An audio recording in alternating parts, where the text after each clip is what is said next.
Vanchakalpatarubhascha kripasindhabeva patitanam pavanebhyo vaishnavebhyo namo namaha. Welcome everybody to ongoing Krishna Katha, our only solace in life. Nivrittarsha rupagiyamana babaushadaschotra mano birama ka uttama shloka gunanavada puman virajeta vina pashugnat. The only solace for the devotees is to go on hearing and chanting about the Lord and thus stay constantly in His association. And today, on the auspicious Śrī Guru Purnima Day, our most exalted godbrother and associate and friend of all devotees, His Holiness Bhakti True Swami, has made his departure from this mortal world after a lifetime of service which is so exemplary that devotees for many generations will be following in his footsteps. And some of us had the good fortune of having his association.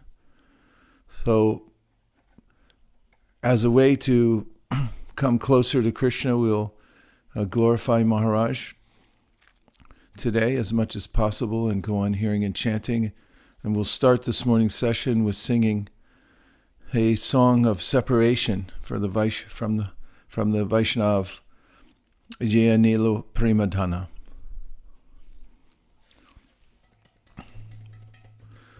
Ādi-līlā Premadhana Karuna Prachur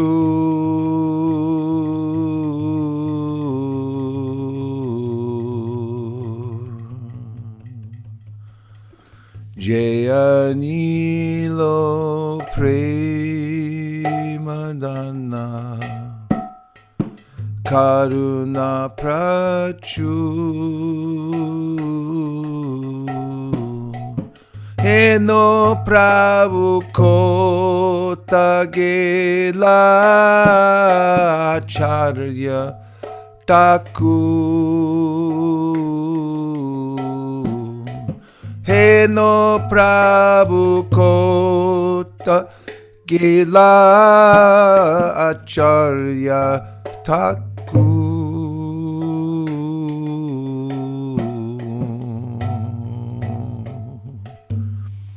Kahamora Swarup Rupa Kaha Sanatan Kahamora Swarup Rupa Kaha Sanatan Dasa Raghunatha Patita Pavan Dasa Raghunatha Patita Pavan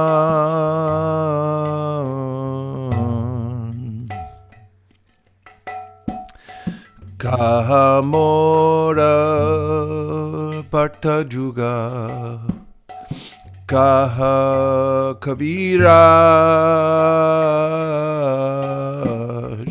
Kahamora Bhattajuga Kaha Kaviraj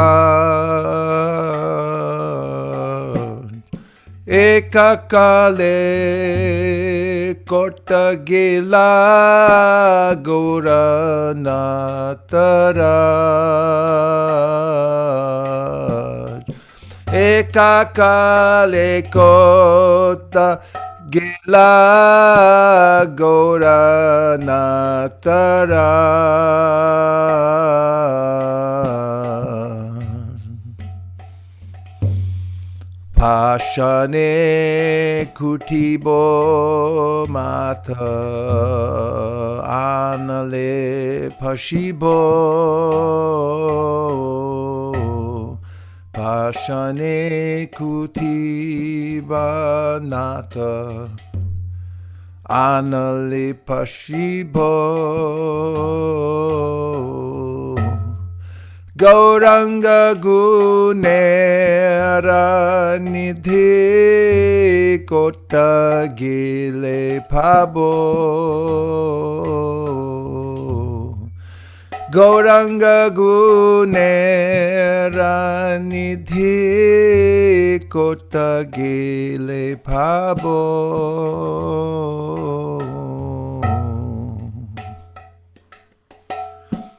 Sheshaba Sangira Shange Je Koilo Bilas Sheshaba Sangira Shange Je Koilo Bilas Sheshangana Payakande Narotamo Das Sheshangana Payakande Narotamo Das Ādi-līlā Premadana Karuna Prachu Ādi-līlā Premadana Karuna Prachu Heno Prabhu Kota Gela Acharya Thakur Heno Prabhu Kota Gela Acharya Thakur Jaya Vaishnav Thakur Vaishnav Thakur Vaishnav Thakur Jaya Vaishnav Thakur Vaishnav Thakur, Vaishnav Thakur, Vaishnav Thakur, Vaishnav Thakur. Hare Krishna, Hare Krishna, Krishna Krishna, Hare Hare, Hare Rama, Hare Rama, Rama Rama, Hare Hare, Hare Krishna, Hare Krishna, Krishna Krishna, Hare Hare, Hare Rama, Hare Rama, Rama Rama, Hare. Jaya Jaya Prabhupada, Prabhupada, Prabhupada, Jaya Jaya Prabhupada, Jaya Prabhupada, Prabhupada, Prabhupada, Prabhupada. Jai Om Vishnupad Paramhamsa Prevrajakacarya Stotra Shri Srimad Apacharana Aravinda Bhaktivedanta Swami Maharaj Srila Prabhupada Ki Jai. Jai Om Vishnupad Paramhamsa Prevrajakacarya Stotra Shri Srimad Srila Bhakti Siddhanta Saraswati Goswami Maharaj Ki Jai. Jai Ādi-līlā Pravishta Paramahamsa Babaji Shri Srila Gaurkishore Das Goswami Maharaj Ki Jai. Jai Ādi-līlā Pravishta Shri Srila Sakchidananda Bhaktivinoda Thakur Ki Jai. Jai Shri Gaure Vedanta Charya Shri Srila Baladev Vidyabhushan Prabhu Ki Jai. Jai Shri Srila Vishwanath Chakravarti Thakur Ki Jai. Jai Shri Shri Narottam Srinivas Shyamananda Prabhu Chaya Ki Jai. Jai Shri Srila Krishnadas Kaviraj Goswami Prabhu Ki Jai. Jai Shri Srila Vrindavan Das Thakur Thakur Mahashaya Ki Jai. Jai Shri Rup Sanatan Pata Raghunatha Shri Jeev Gopal Bhat Das Raghunatha Shad Goswami Prabhu Ki Jai. Jai Shri Shri Swarup Damodar Shri Roy Ramanandari Gaura Shakta Varga Ki Jai. Nama Acharya Shri Haridas Thakur Ki Jai. Prem Sagaho Shri Krishna Chaitanya Prabhu Nityananda Shri Advaita Gadadhara Shivasari Gaur Bhaktivinoda Ki Jai. Jai Shri Antardeep Mayapur Simanta Deep Godruma Deep Madhya Deep Kola Deep Ritu Deep Jana Deep Modhya Druma Deep Ruti Patmakashi Navdeep Dham Ki Jai. Shri Shri Radha Krishna Gopa Gopinath Shyamakunda Radha Kundi Giri Govardhan Dwarasha Vanatmaka Shri Vrajamandala Ki Jai. Dwadasha Upavana ki jai, Shri Shama Kunda Radha Kunda Giri Govardhan Jamuna Ganga Tulsi Bhakti Devi ki jai, Jai Jagannath Baladev Subhadra ji ki jai, Jai Bhakti Vignamanashana Shina Shingadev ki jai, Bhakta Pravada Shri Prahlad Maharaj ki jai. Shri Vajramandala, Shri Gauda Mandala, Shri Kshetra Mandala ki jai, Chari Vaishnav Sampradaya ki jai, Chari Vaishnav Acharya ki jai, Shri Harinam Sankirtan ki jai, Anantakoti Vaishnavini ki jai, His Holiness Bhakti True Swami ki jai. Grantaraj Srimad Bhagavatam ki jai, Samveda Bhaktivinoda ki jai. All glories to the assembled devotees, all glories to the assembled devotees, all glories to the assembled devotees. Gaur Premanande Hari Hari Bo. Vanchakopadarubhascha Kripasinabhevacha Patitanam Pavanibhyo Vaishnavebhyo Namo Namaha. Let's see the translation, please. He who brought the treasure of divine love and who is filled with compassion and mercy, where has such a personality as Srinivas Acharya gone? Where are my Surup Damodar and Rupa Goswami? Where is Sanatan? Where is Raghunath Das, the savior of the fallen? Where are my Raghunath Bhatta, Gopal Bhatta, and where is Krishnadas Kaviraj? Where did Lord Gauranga, the great dancer, suddenly go? I will smash my head against the rock and enter into fire. Where will I find Lord Gauranga, the reservoir of all wonderful qualities? Being unable to obtain the association of Lord Gauranga, accompanied by all of these devotees in whose association he performed his pastimes, Narottam Das simply weeps.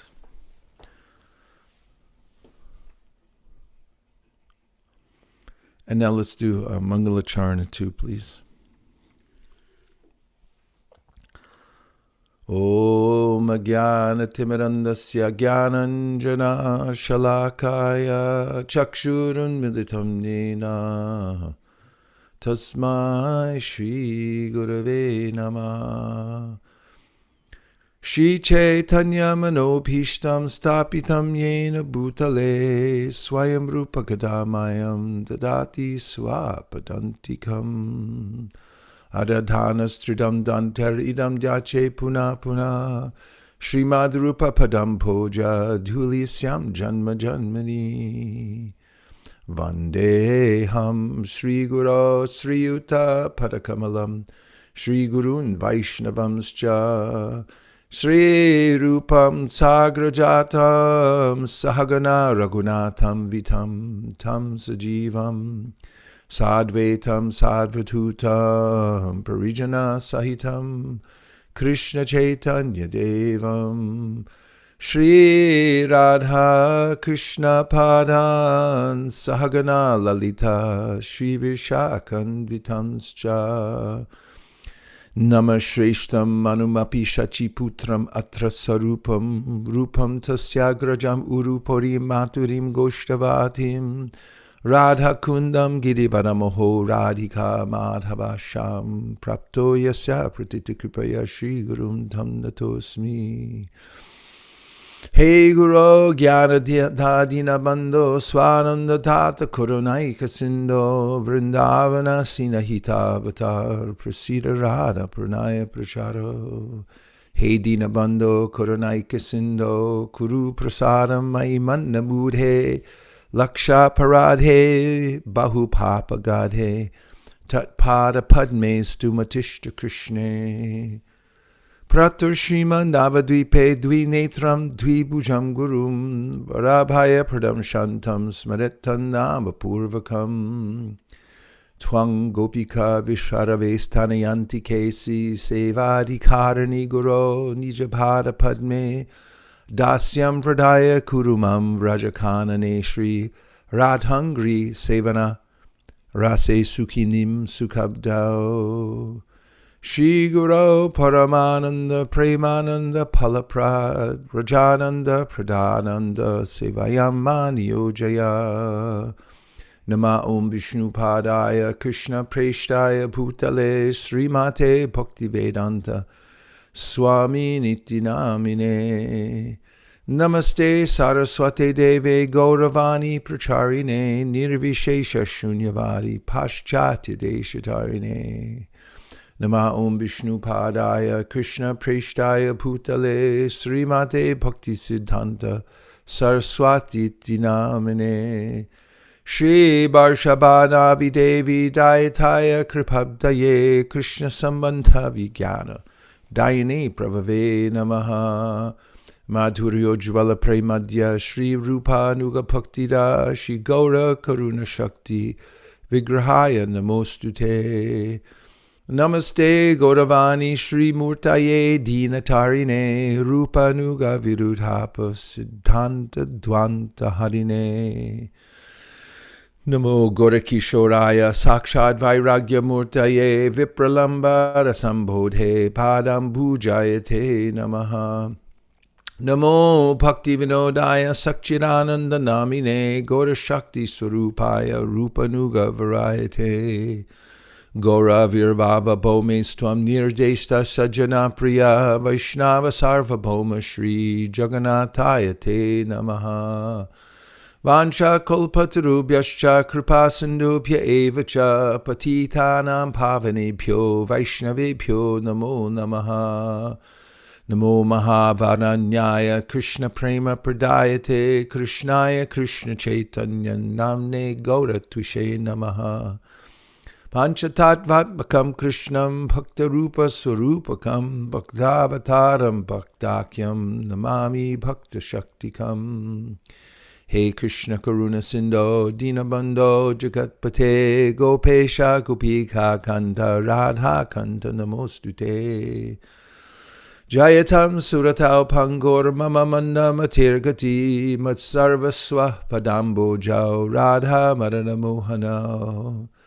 Divya Vrindaranya Kalpa Durmadha Srimad Ratnagara Singhasanastao Srimad Radha Srila Govinda Devao Prishtali Bhi Sevyamano Smarami Shriman Rasarasaram Bhivam Shivatatastita Karshan Venu Swaner Gopir Gopinatha Shriyestunaha 18 Thakur Godeyake Kariyachina Atmasar 18 Era Sharan Vandon Tine Mornar Tapta Kanchana Gaurangi Radhe Vrindavaneshwari Vrishabhanu Sute Devi Pranamami Hari Priye Vande Nandavardastrinam Padarinam Abhikshnasha Yasam Harigato Gitam Punati Bhuvanatrayam Hantaya Madra Abala Haridasa Varyo Yadrama Krishna Charana Sparasha Pramodaha Manam Tanoti Sahago Ganayostayo Yat Paniya Suyavasakandana Kandamulai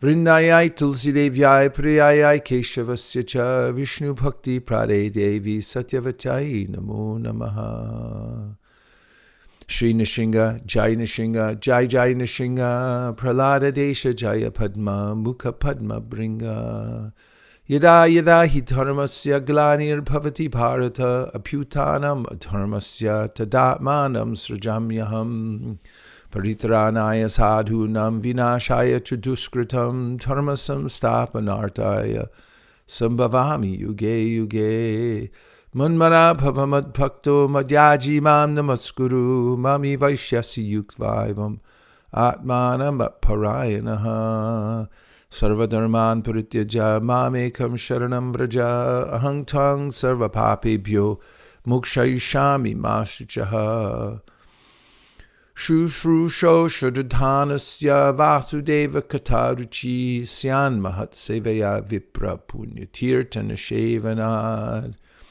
Shrinvatam Swakata Krishna Punya Shravana Kirtana Hridyantaksto Hipadrani Vidhunoti Suritsatam Nashta Praishu Bhadreshu Nityam Bhagavata Sevaya Bhagavati Utama Shloke Bhaktir Bhavati Naishtiki Tadarajastamo Bhava Kama Lobadayasjaye Chaitayatera Navidham Stitam Sattve Prasidati Evam Prasanna Manaso Bhagavad Bhakti Yogata Bhagavad Tattva Vijnanam Mukta Sangasya Jayate Vidyate Hridaya Grantish Jijante Sarva Sangshaya Shiyante chasya karmani drishta evatmanishvare.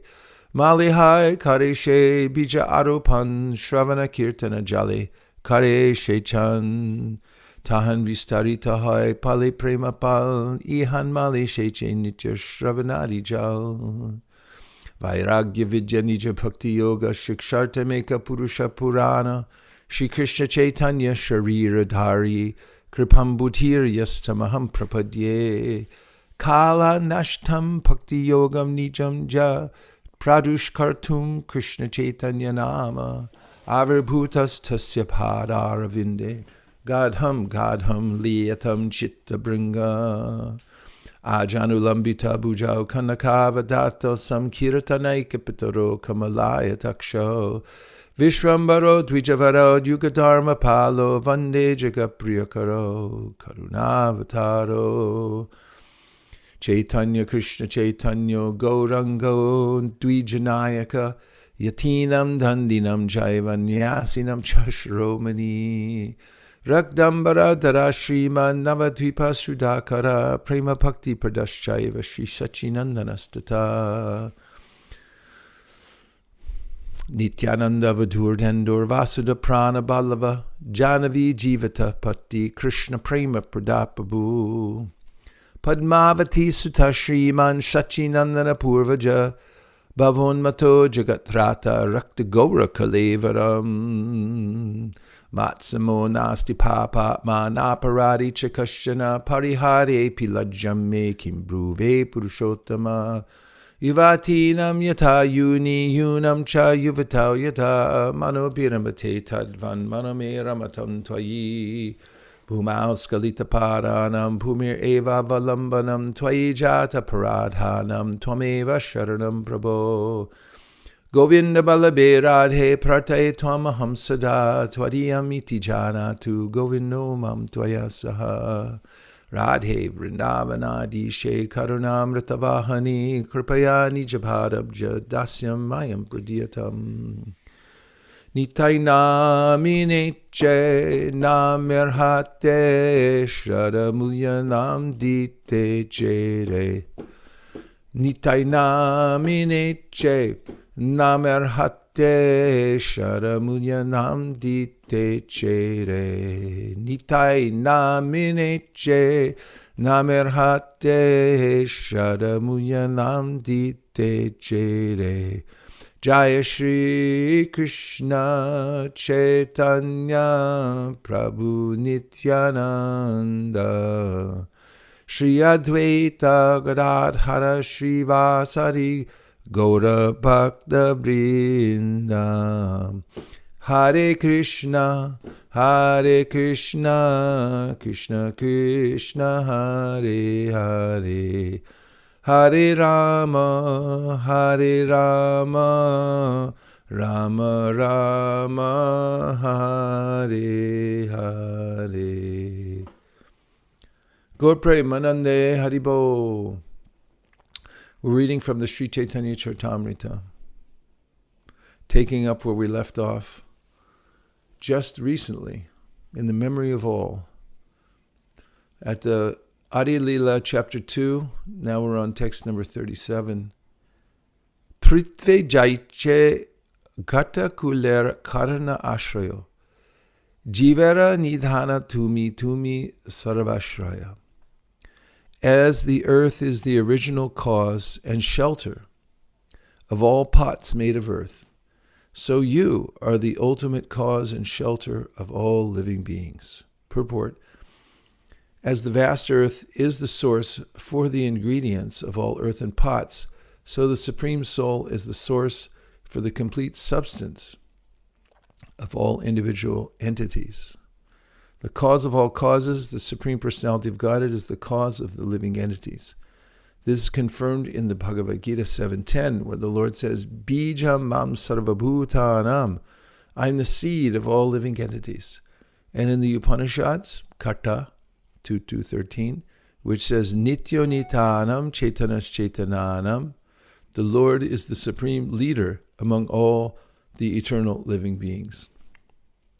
The Lord is the reservoir of all cosmic manifestation, animate and inanimate. The advocates of Vishishtadvaita Vada philosophy explain the Vedanta Sutra by saying that although the living entity has two kinds of bodies, subtle, consisting of mind, intelligence, and false ego, and gross, consisting of the five basic elements, and although he thus lives in three bodily dimensions, gross, subtle, and spiritual, he is nevertheless a spiritual soul. Similarly, the Supreme Personality of Godhead, who emanates the material and spiritual worlds, is the Supreme Spirit. As an individual spirit soul is almost identical to his gross and subtle bodies, so the Supreme Lord is almost identical to the material and spiritual worlds. The material world, full of conditioned souls trying to lord it over matter, is a manifestation of the external energy of the Supreme Lord, and the spiritual world full of perfect servitors of the Lord is a manifestation of his internal potency, internal energy. Since all living entities are minute sparks of the Supreme Personality of Godhead, he is the Supreme Soul in both the material and spiritual worlds. The Vaishnavas, following Lord Chaitanya, stress the doctrine of Achintya Bheda Tattva, which states that the Supreme Lord, being the cause and effect of everything, is inconceivably simultaneously one with his manifestations of energy and different from them. So let's just for a second. First of all, it's such a important aspect of understanding the process of Krishna consciousness to know the different energies of the Lord. There's a distinction between the personalist and the impersonalist philosophies, and that impersonalists say that the Lord has no energies, that there's a homogeneous oneness when we describe the absolute truth, and all variety therein is illusion. However, the Bhagavatam describes Vedanti tattva vidas tattvam yajnanam advayam brahmeti paramatmeti bhagavaniti shabdyate. Although the Lord is one, he exhibits himself in various manifestations, Brahman, Paramatma, and Bhagavan. Furthermore, the Vishnu Purana says, Vishnu Shakti Paraprokta Kshetragyakya Tatapara Avidya Karma Sangyanya Tritya Shakti Rishite. That supreme absolute truth is known by three distinct categories of energy. One is the internal potency. The next is the external potency, and the third is the tatastha, or the living entity, who's in between the two, and who exhibits material association through fruit of activity and through fruit of work. And of course, in the Gita, Krishna goes to the trouble to articulate the difference between the lower and the higher energies. The lower energies are earth, water, fire, air, ether, mind, intelligence, and ego. Bhumir, apo, analo, vayu, kamano, buddhirevacha, ahankara, ityame, bina, prakritirashtana. Then he says, above these is a higher energy. Apareyam itastanyam prakritim vidime param, jiva bhutam mahabaho, yayedam daryate jagat. The higher energy is the living entity who is struggling hard with the material nature, and thus it appears to be animated. So unless somebody knows the distinctions of energies, then he or she will be unable to extricate him or herself from the entanglement of the material world. In fact, in just talking to audiences recently who are unacquainted with Bhagavad Gita and trying to give introductory information, when we talk about the different energies, sometimes people are not, well, I would say they're fully unaware of the fact that there's a distinction between the energies. They don't know about another world that Krishna describes in the Bhagavad Gita as being permanent. As he says, 8th chapter, Parastasmat Bhavonyo Vyakto Vyaktat Sanatana. In this world, things are being manifested and unmanifested all the time. And material nature is eternal, but it's sometimes manifest and sometimes not manifest. It's always changing. But Krishna says, besides this, there's another world that is permanent. And even when everything in this material world is annihilated, that part remains as it is. And if I don't know about that, then where will I take shelter? Where will I put my attention? Somebody the other day suggested that, well, what about nature? We can take shelter of nature. And as we were talking about it, this person was indicating that in nature, actually, we'll find peace. And I asked, have you ever watched the Nature Channel? And she said, yes. And I said, have you noticed there's absolute carnage even within nature? You watch the Nature Channel and you'll see it's a lot of death and destruction going on there. One living being, jivo jivasya jivanam, hastani sahastani, aparani chatushparam, palguni tatra mahatam, jivo jivasya jivanam. Shaunaka Rishi says, material world's a dog eat dog. Those who have superior power through more legs or hands, they eat the other ones. It's like, oh, okay, you're my food. So this material nature Krishna describes as a place of struggle. Mamaivamsho jiva loke jiva bhuta sanatana manakshashtanindrani prakriti stani karshati. Everyone's struggling hard with this nature. And unless one knows about a superior energy, there's no reason to aspire for it, and there's nowhere to place one's attention. So I also want to point out that in the 15th chapter of the Gita, Krishna makes this distinction as well. He says, Dvavimau purusho loke, shara shakshara evacha, shara sarvani bhutani, kutasta shara uchate. That there are two categories of living entities. He said the fallible and the others are called infallible. And the fallible ones are the ones who are mixed up with the material nature. And those who are called infallible, they're associated fully with the spiritual nature. This means that they're taking shelter of that nature. Mahatmanas tumam parta daivim prakritim ashrita bhajantya nanya manaso gyatva bhutatim avyayam. Krishna says in 9th chapter of Gita that Daivam Prakritim Ashrita, they take shelter underneath that divine nature of mine. So it's a vital aspect of understanding spiritual practice, that there is a difference between material and spiritual worlds. And then there's the subtle distinction that it's simultaneously one and different. The Chinta Beda Tattva, it's a Beda, it's different, and Abeda, it's the same at the same time. And Krishna gives some indication of this in the 9th chapter of the Gita. The most frequently quoted verse by Srila Prabhupada about this is Maya tatamidam sarvam jagadavyaktamurtinam atstani sarvabhutani nachaham teshvavastita. Krishna describes how I'm there in my unmanifested form, but at the same time, he mentions that I maintain my separate existence all the time.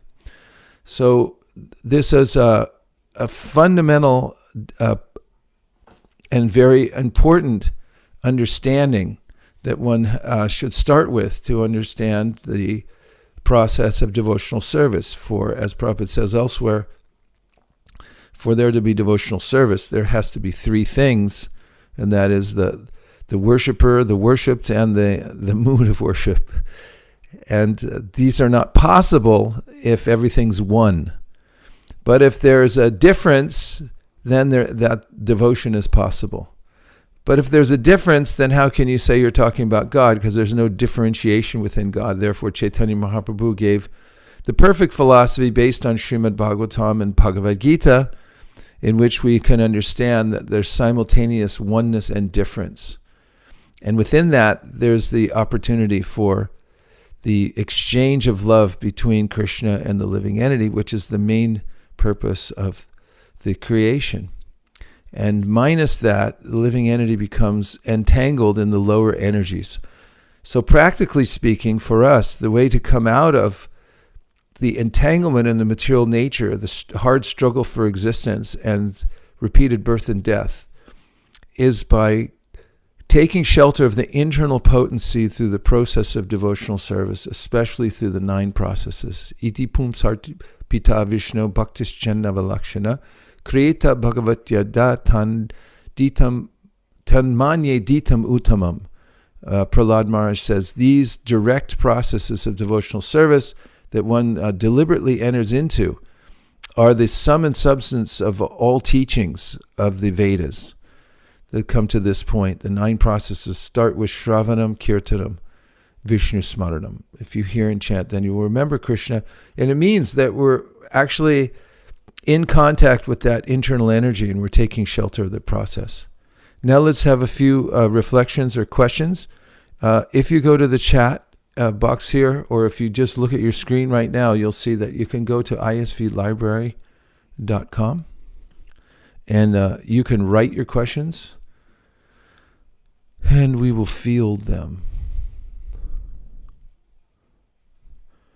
And I have a link somewhere, I know I do, where I can look at them.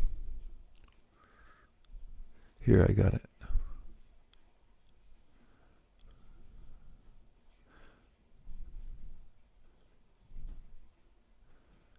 Today is the 4th. How there's so many things already. Oh, I see. It's from the japa period. Okay. Okay, so a few points that are here already in the box. We have Shankaranand Prabhu who said, eternally indebted to His Holiness Bhakti True Swami, by whose mercy I developed appreciation and liking to hear so many Vaishnava bhajans, which he sang as loving offering to the Vaishnava community. Sri Madhava Mahotsava said, I like when you quoted, chanting is simple, but one must practice seriously. Radha Venkat Prabhu said, if I am thirsty, opening the tap, saying the mantra with the mouth is not sufficient, but holding the cup under the tap and pouring in the mouth is even more important. Hearing the mantra is even more important.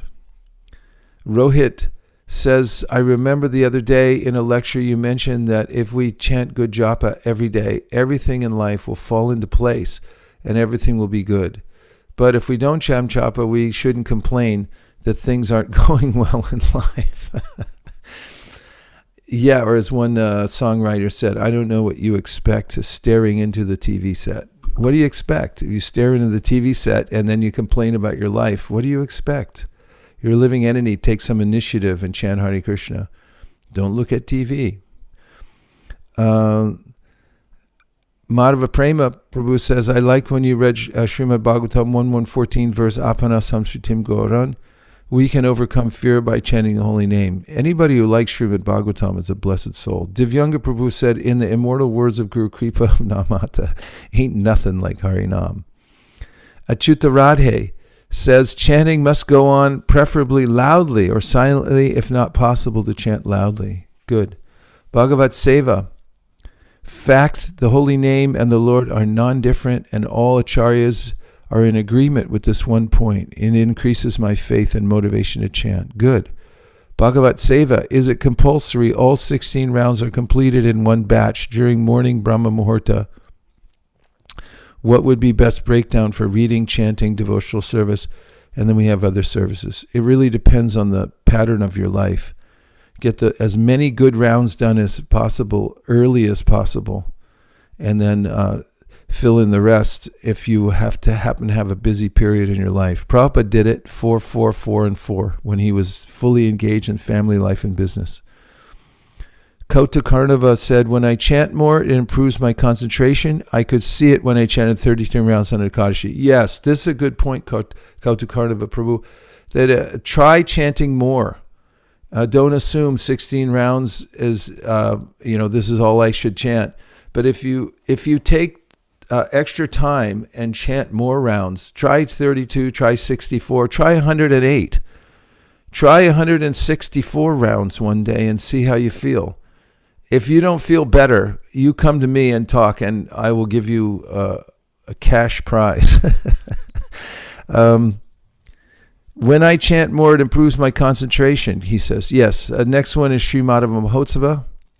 He appreciates the verse from Bhagavatam 10.1.4. Again, another appreciator of Bhagavatam, Nivrittatarsha, because in the translation it says, glorification of the Supreme Personality of Godhead is performed in the Parampara system, that it is conveyed from spiritual master to disciple, and then it's the right medicine. I certainly feel this from you in these discourses. Thank you, Śrī Mahotsava Prabhu. Dennis and Karina, Hare Krishna. I heard from Caitanya-Caritāmṛta Prabhu that the jiva is in a seed form in the material body and can manifest as spiritual body again. But when I spoke with another devotee, he said this can't be because Krishna says in Bhagavad Gita that the jiva is unchangeable. So we must always be in our eternal form. I didn't know what to say or think about it. Maybe you can give some insight.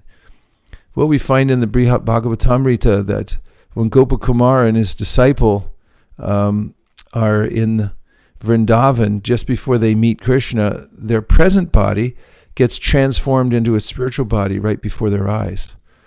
So you can read that section. It gives a lot of insight into that process. Some devotees, like the Pandavas, are mentioned to have gone back to Godhead in their self-same bodies. So it's not absolutely stereotyped, but there are some indications there. Śrī Mahotsava Prabhu says, in reference to finding some peace in nature, I really like your point. Watching National Geographic with my son reminds me that being born as an animal is suffering. I never want to take birth again. It reminds me when Srila Prabhupada says you can make a nature study. Yeah, it's carnage out there. Those living entities are fairly ruthless, except for a few pictures here and there of golden retrievers being very friendly to people. It's a very material world in general is a very dangerous place. My question is that one of the ways to get rid of the entanglements of the material energy is to control our anarthas. We know that we should manage our anger, krodha, and let go of it, as is one of the anarthas. However, it becomes quite difficult to control one's anger when the other person, especially an adult, is not following our advice. And we feel that we are trying to help this person to correct his or her behavior, despite knowing that the Supreme Lord is the controller in this situation. We are thinking to be in control. How do we manage this conflict and draw the fine line between getting angry on someone to correct their behavior versus controlling them to impose your choice upon them? Well, that doesn't seem like a very good set of choices there. Getting angry at people generally doesn't get you what you want, and trying to impose your will upon them doesn't either generally work very well. So there's controlling anger is important, as Krishna says in the Bhagavad Gita, Shaknoti haivaya shodhum praksharira vimokshanat kama krodod bhavam vegam suyukta sasukinara. That praksharira, before you give up this body, you should have shaknoti haiva, you should have the strength to be able to give up anger and lust. And if you can do that, then he says you're sukinara, you become a happy human. So we have to learn how to control anger by noticing, first of all, when we're dealing with other people, what really motivates them to change. And if we become angry at them, it generally doesn't help. And we try to impose our will upon them, it doesn't either. There's such a thing as nonviolent communication, which I subscribe to because it has to do with communicating in such a way that you don't inflame the situation. And I can give you more information about that later. Tadiya Seva Prabhu says, great loss for our Sankirtan movement from the loss of His Holiness Bhakti True Swami. By His mercy, I was able to watch Srila Prabhupada's videos. Yes, Prabhu, it's a great loss. Absolutely. Vaikuntha Nayak Prabhu, today in the purport there was a reference to Vishishtadvaita philosophy. Could you give a brief comparison of how Mahaprabhu's Achintya Bheda philosophy with Madhvacharya's Dvaita philosophy and Vishishta Dvaita philosophy? What are the similarities and differences of Mahaprabhu's Achinta Bheda with the other two Vaishnava philosophies? It's very, very subtle differences. Very subtle differences. And to be perfectly honest with you, when I studied this more carefully, I read several books about it. It's so subtle that it's very difficult to explain. But I would just say that Mahaprabhu's philosophy has fine-tuned it. Some are more geared towards the difference, and some are closer to the sameness. Mahaprabhu perfectly synthesized by saying simultaneously one and different. But I can give you information to study where you can look for yourself for the subtleties. Bhaktin Shraddha says, how does understanding the different energies of Krishna help us develop our devotional attitude? Well, first of all, we should understand that Krishna is present in all his energies. One of the ways that Shukadeva Goswami tells Maharishi Parikshit in the Bhagavatam to understand Krishna is first through the material energy. He tells them in the second canto that you should see that the universal form is actually the form of Krishna. The mountains are the stacks of his bones, the trees are the hairs on the body, the universal form. One starts to see energy as connected to Krishna. And then he says you should notice how benevolent it is. The streams are giving water for free. There's a natural way in which you can lie on the ground and be comfortable if you just use your hands for a pillow. You don't need Tempur-Pedic. And there's an arrangement through these energies. And then if one distinguishes between the lower and higher energy, one can understand that through the connecting with the Krishna's internal energy through a service attitude, that one comes directly in contact with Krishna. For instance, although the material energy is known to be the inferior energy, if you engage it in Krishna's service, then you can transform that energy. For instance, we know that deities are made of stone, wood, and what else? Metal. Metal, yes, stone, wood, metal, etc. Paint, jewels. There are different ways we use stula, or the material energy, in order to shape a deity. And then there's a method of worshiping the deity. And if you understand the science of Krishna's energies, then you know we're not worshiping stone. We're not worshiping metal. We're not worshiping wood. We're actually worshiping Krishna, because he can, through his internal energy, he can appear within the inferior material energy in the form of the archa, or the deity, so we can worship him. So in that way, by understanding his different energies and how they work, that we can actually be in contact with him constantly, noticing his hand in nature. Not a blade of grass moves without the will of the Supreme. And we can also understand, if we can understand how his internal energy is working, that we can use material things like even sound vibration with the proper guidance by chanting mantra with the proper mood. We can become directly connected with Krishna through these energies.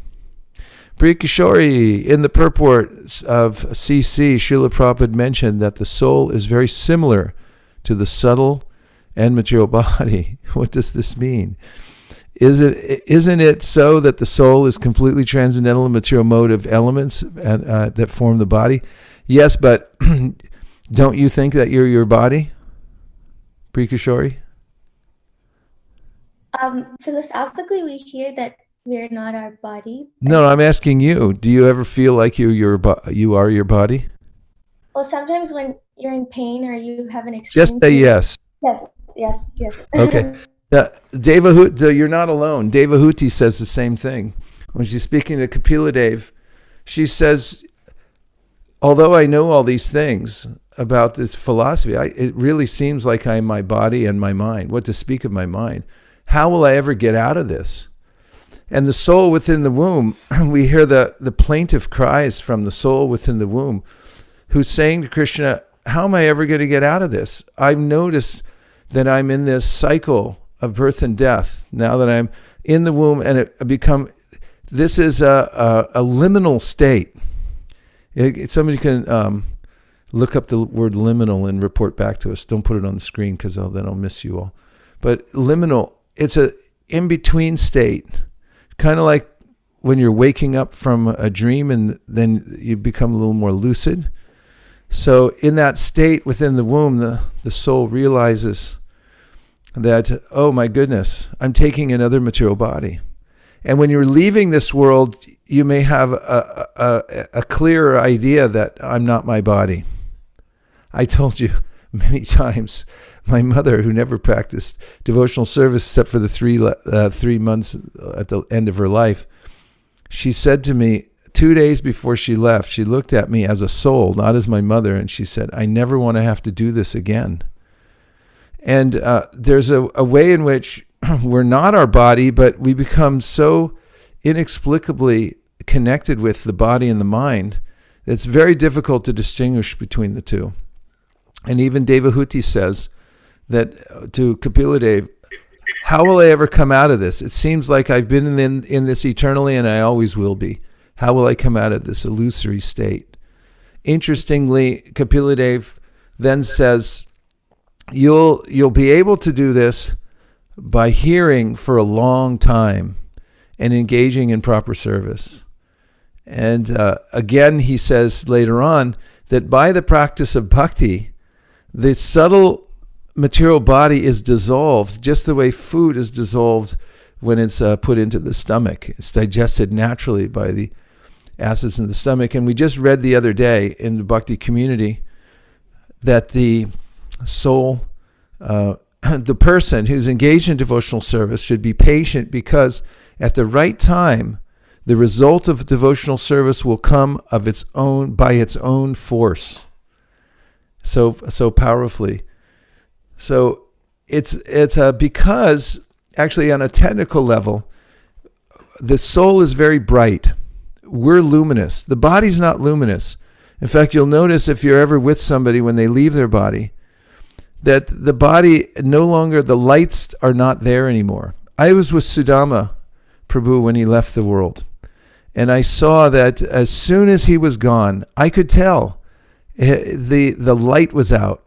Same with my mother. I saw she was there, now she's not there. I could tell, you can understand that. The soul is the source of illumination within the body, Krishna says in the 13th chapter of the Gita. That luminous nature of consciousness, it pervades the whole body, just like it's in my fingers right now. But I'm not my finger, but I can feel the pervasive nature of consciousness there, right? So the energy of the soul is there within the body and is pervasive within the body. And so it also projects itself into the subtle body as well. So the buddhi is extremely subtle. It's even more subtle than the mind, the manas. So the way it's described in the Yoga Sutras is that the luminosity of the soul is reflected upon the buddhi.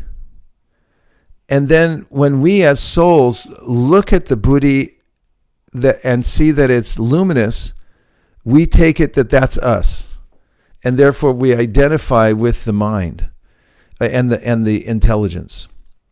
And the mind and the intellect in contact with material nature take in impressions from the material world, and they actually take that shape.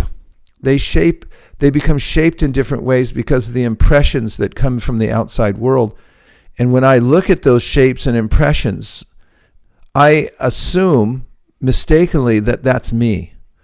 So I think I am afraid. I am a man, I'm a woman, I'm a cat, I'm a dog. And I'm simply identifying with that distortion of the mind and the intellect. Therefore, Chaitanya Mahaprabhu says spiritual life begins with Chaito Darpana Marjanam. You have to cleanse the mind by the process of Harinam. And when it's cleansed, then you can see yourself for what you are. And you can also see the difference between yourself and your mind, your intellect, and so forth. But it's the most common of mistakes in the material world. Everybody thinks I am my body, or I am my mind, I am my life situation, but it's not true. Asango hyayam purushaha, says the Vedas. He said, little jiva, you have nothing to do with this world at all, nothing. It's not your place. You're categorically different from all this, so don't think you're your body, says the Shastra, and says Krishna in the Bhagavad Gita. And once you realize that, then you'll be sitting in a body and you'll think, oh, what do I do now?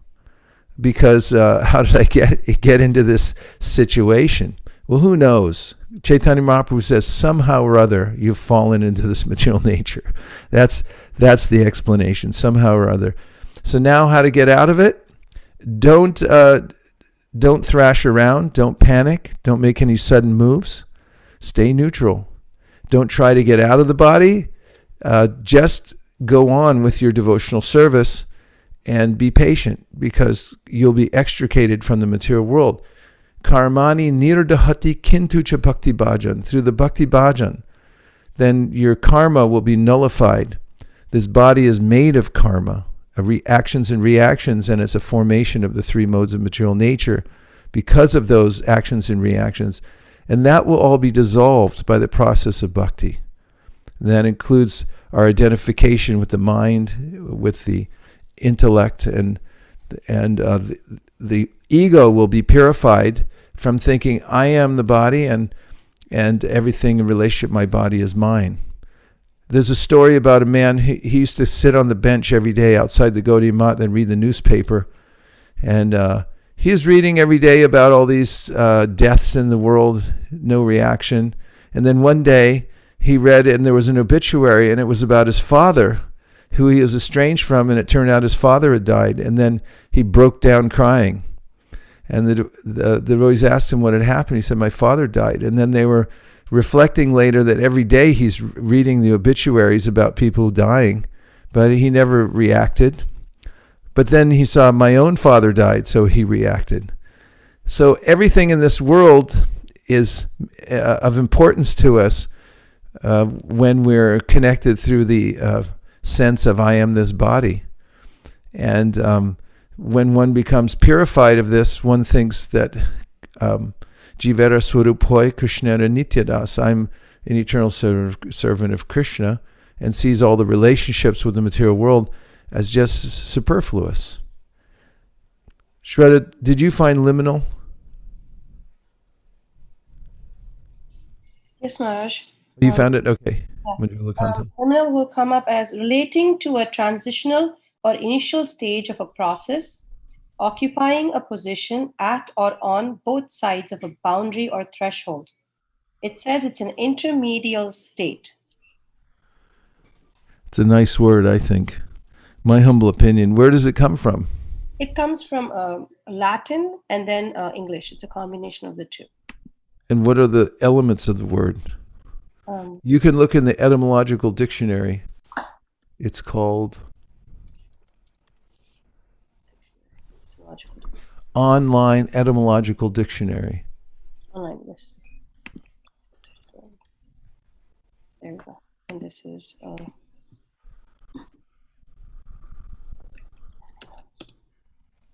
liminal protein.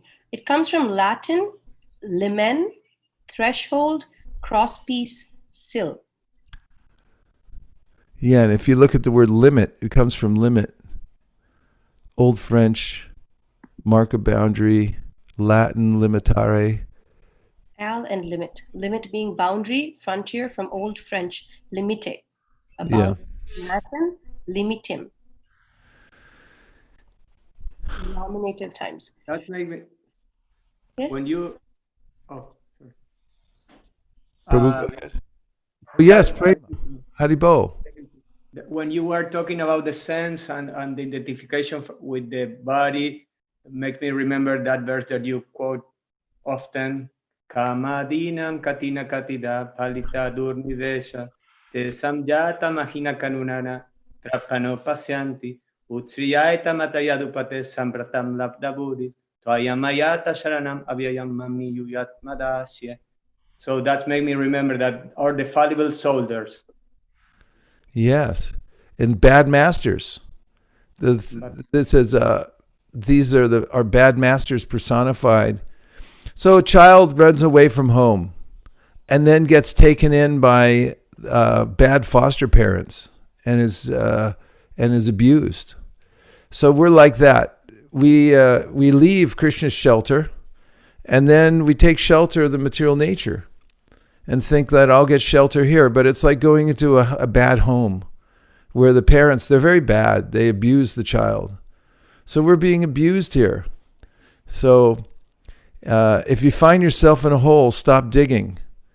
And then, find out where your real home is and take shelter. And that's what he's saying in that verse, that no more. Śrī Caitanya-Caritāmṛta Samprata Labdha Buddhis. I've gained my intelligence now to understand where I come from. So now I'm asking Krishna for shelter and service. Thanks for bringing that up, Prema. Really great verse. Thank you. Let's see. Priya Kishori, did you have a follow-up question, or are you satisfied? Thank you very much, Prabhu. Actually, along the word of sublimation, in school when we learn chemistry, sometimes dry ice, without becoming water, it directly becomes air, like it directly vaporizes into air. And that, like the example that you used was very nice, because even in philosophy, they speak about how the body becomes re-spiritualized through this process of sublimation. So thank you for that wonderful explanation. No, I didn't get it. So dry ice, so what is it? Okay, so the word sublimation has been used to describe an exchange of bodies and spirits, similar to laboratory phase transition between solids and gases. Solids and gases. And so instead of the ice actually having to become into water and then sublimate to air, it makes that direct transformation. And throughout like Latin and Greek philosophy, that's been described to actually describe the spiritualization of the body. I see. Yeah. So unpack it a little more. So on one side, let me just make sure I'm getting this right. On one side, you've got one experiment, you have ice. Ice has to turn to water, and then from water, it goes to vapor. Yes. And that's compared to what? And then whereas in some instances, ice can directly turn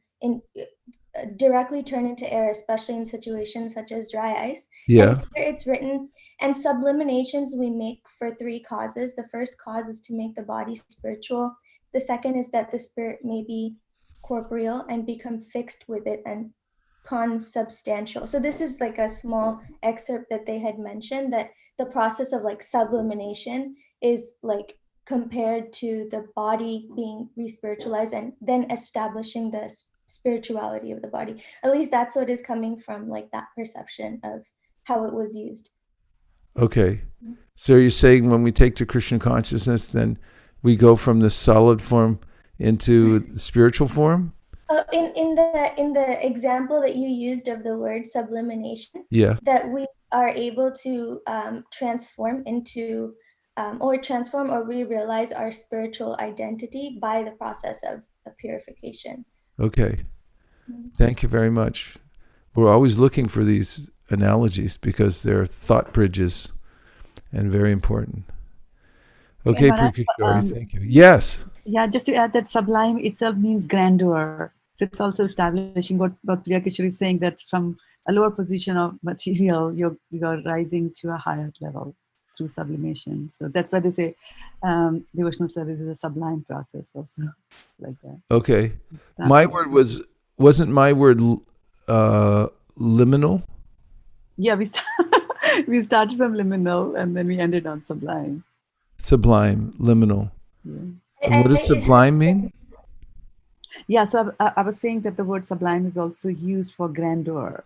So I was just supplementing what Priya Kishori was saying about the process Okay. of, realizing your spiritual identity is Well, there's a lot in that Yeah. word and in Priya Yeah. Kishori's example. Yeah. I'm going to have to work on that a little more. I know that's going to be a real winner, but I need to, I think, get some dry ice or something. Okay.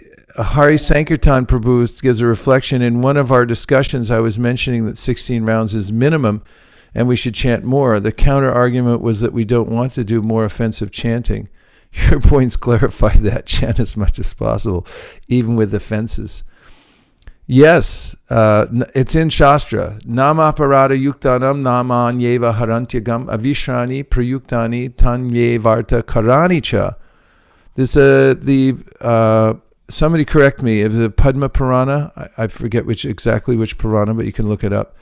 Nama parada yuktanam, and there it says, if you're offensive in your chanting, the remedy is to chant without stoppage, and probably gives the same advice you'll find in 9.30 in the Bhagavad Gita 31. Shri Prambhavati Dharmatma Shashvashantim Nagachati. In the purport, he says, if you've fallen down or you made a mistake, then you should chant without stoppage. Of course, you should do that anyway, but that's the prescription. Thank you, Hari Sankirtan. Dhanavari says, it is a great loss for us. This is sad news. Talking about His Holiness Bhakti True Swami. Thank you for singing bhajan. We are constantly reminded about death. I like the point about japa, don't stop. Even if you are not chanting correctly. Yes. Not that Hare Krishna. Yes. Sorry, Guru. Not at all. I was just reflecting on that story that you were telling about the Gaudiya moth.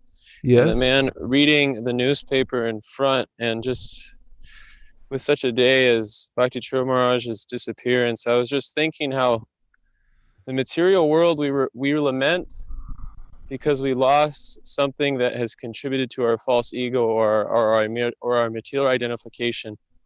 But in spiritual life, the things that we lament for is those who have contributed to our spiritual advancement, and how it's completely different from like a self-centered understanding of lamentation. It's completely categorically different. So I was just reflecting on that example that you gave.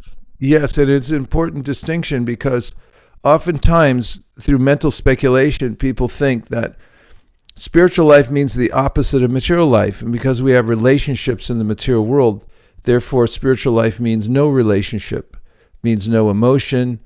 And in the Gita, Krishna says, Vitaraga bhaya krodha manmaya mamupashrita bahavo jnana tapasa putamad bhavamagataha, which means that in order to advance in spiritual life, you have to overcome three things. First is raga, which means the irrational attachment to matter. It's like a little bird smashing his head into the window because he sees another bird there, or he sees the reflection of a fruit and he keeps banging his head harder and harder to try to get it. So you have to give that up, which seems like a good idea, doesn't it? Vitaraga bhaya means fear of a personal relationship with God. Because my relationships in the material world seem troublesome, even when they're very nice, then we have to give them up, and it hurts so much that I might then speculate that spiritual life means I'd have relief from any idea about a relationship, and I don't have one. So that's a mistake. We actually have a relationship, but it's with a perfect person, and he can reciprocate perfectly with us. So it's not fraught with the anomalies that material relationships are fraught with. And thirdly, he says, does Krishna, the krodha, anger that comes from the frustration of hearing various philosophies and not having proper guidance to understand any of them. And therefore, one becomes angry and then declares there is no answer. And this, Krishna says, Vita, you have to give it up. Then he goes on to say, Manmaya mamupashrita bahuvo jnana tapasa, by getting knowledge about me properly, Many people have overcome these 3 stumbling blocks, and they've come to the perfection of life. Well, thank you for showing it. There it is in 410 itself, proof positive that it exists. 410. Then we have Sringara Ras said, would you kindly elaborate on the proper mood of service? Means service for service. I'm serving Krishna. Am I serving my spiritual master? Simply out of a mood of service that it's out of a love and appreciation. And when we have this kind of impetus, there are different motivations. Bhaktivinoda Thakur says the lowest of all is fear. Above fear is prospect. What am I going to get from this? Above that is duty, which is in the mode of goodness, because I'm doing it because it's the right thing to do. And the highest motivation is love. It's out of gratitude that I'm serving. And these are the gradations of motivation. So the highest is mentioned, Anyabhilashita shunyam jnana karmanyavritam anukulyena krishnanu shilanam bhaktirutama. That my service is not motivated by anything except for a sense that Krishna is my Lord, and I'm grateful, and out of love I serve him. Alex and Valentina say, we were listening class from 2008, and so you have an example about billions living entities around the world who are just making different sound vibrations, and all about eating and meeting. Only devotees are chanting Harinam, and that's extremely rare. Yeah, so there are birds in Australia called the kookaburra. The kookaburra makes all kinds of loud sounds. I'll see if I can play one for you. Can you enable me, please, to share? And I'll share with you the sound of the kookaburra.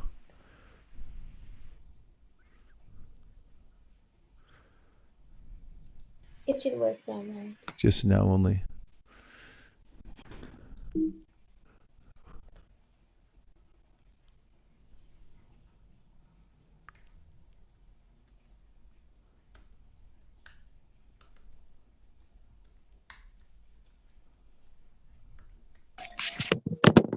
Kookaburra. Hare Krishna, Krishna Krishna, Hare Hare, Hare Ram, Ram Ram. Hare Krishna.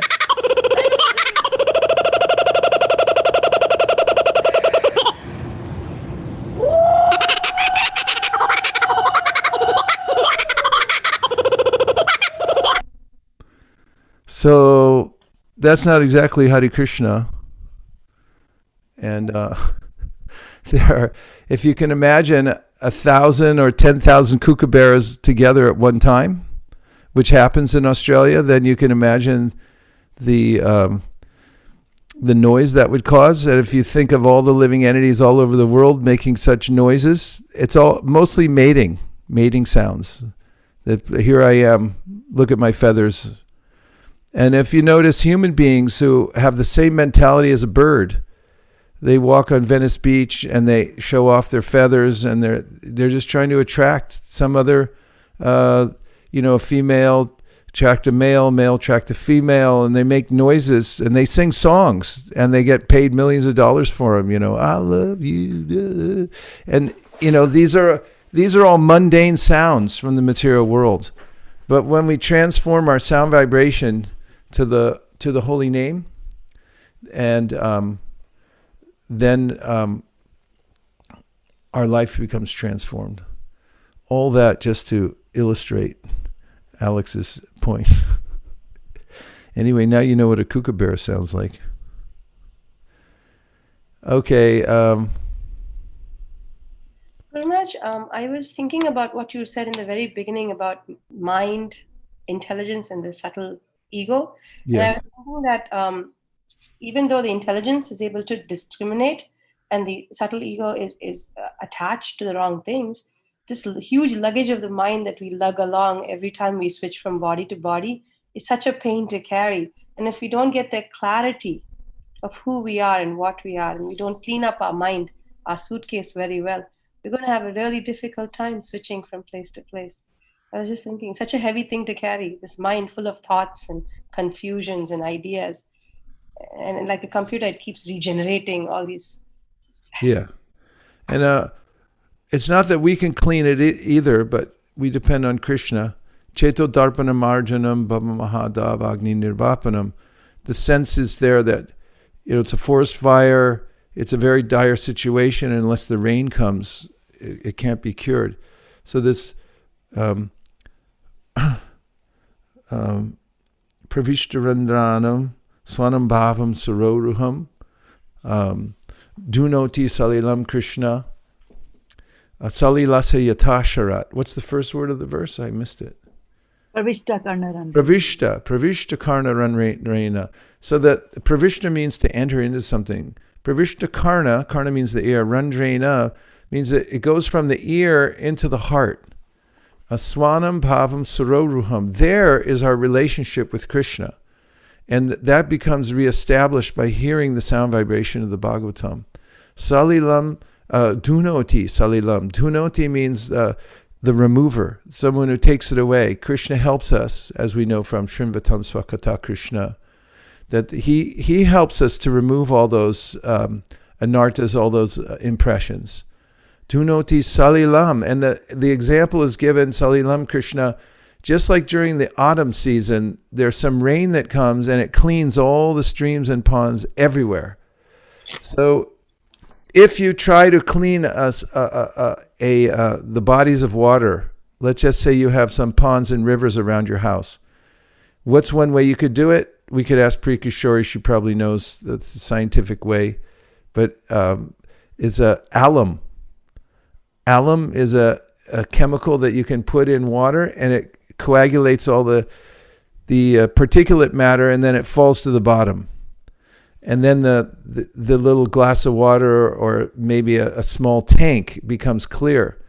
But if you tried to clear all the tanks and all the rivers with alum, you would fall short. However, during the autumn season, when the rain comes, it cleans all of them.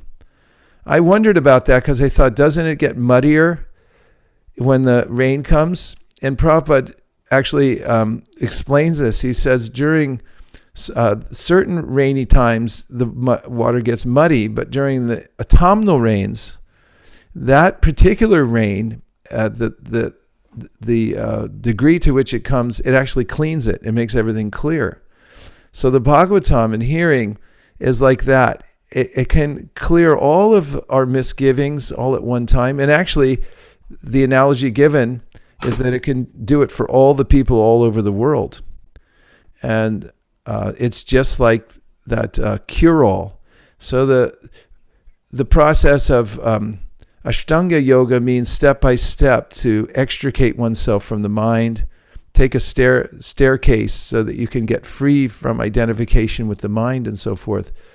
However, we take shelter of the process of pouring in the what is called these counter impressions. There's a way in which the program of hearing about Krishna rewrites those other impressions. It overwrites them so that we actually are left with a pure mind that can think of Krishna. There's a couple more to finish here.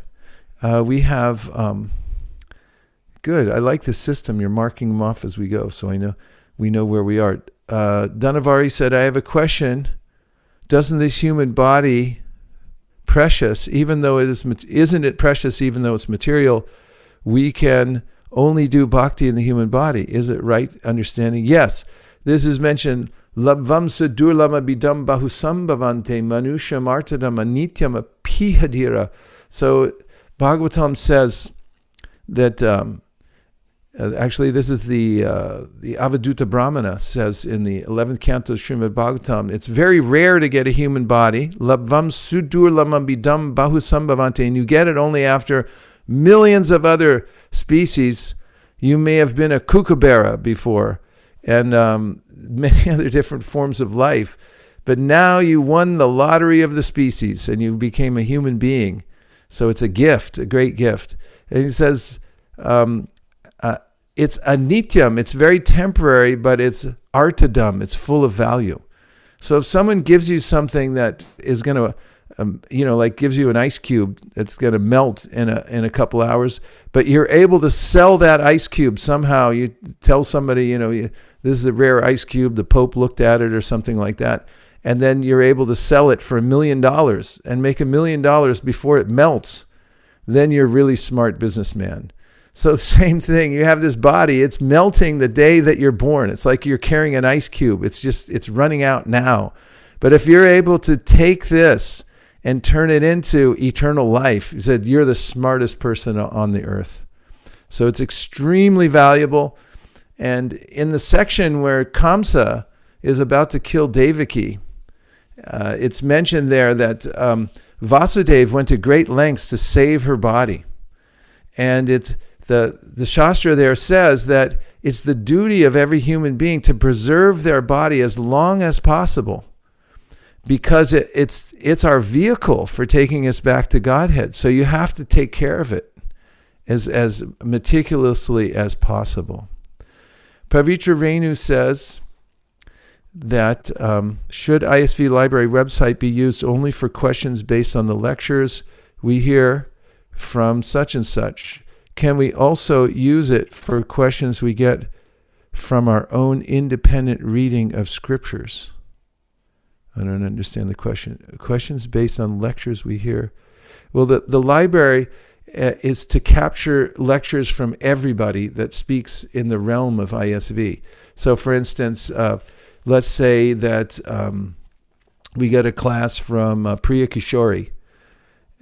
She gives a class, we'll record it, we'll transcribe it. It'll be if you go in the ISV library and you go in the section that says Priya Kishori, there will be her lectures.